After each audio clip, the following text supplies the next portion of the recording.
ఒక్కసారైనా చెయ్యాలి. నేనైతే ఏం చెప్తానంటే వ్యక్తిగతంగా సాధ్యమైనంత వరకు సంకటహర చతుర్థి వ్రతాన్ని ప్రతివారు సంవత్సరంలో ఒకసారైనా చేసుకోవడం అలవాటు చేసుకోవాలి. నేను ఎందుకు ఈ మాట అంటున్నానంటే, వేదవ్యాసుడు దేవీ భాగవతం చేస్తూ ఒక మాట అంటాడు, కాలో హి బలవాన్ కర్త సతతం సుఖదుఃఖయో నరాణం పరతంత్రాణం పుణ్య పాపానుయోగత. భగవంతుడు మనకొక సుఖాన్ని ఇస్తే మన పుణ్యాన్ని అడ్డుపెట్టిస్తాడు, మనకి దుఃఖాన్ని ఇస్తే మనం చేసిన పాపాన్ని అడ్డుపెట్టిస్తాడు.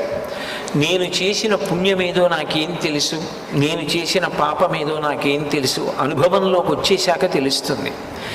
అది అనుభవంలోకి వచ్చేసి సంకటం ఏర్పడిపోయిన తరువాత పరుగులు తీసే కన్నా అటువంటి సంకట స్థితి రాకుండా ముందే సంకటహర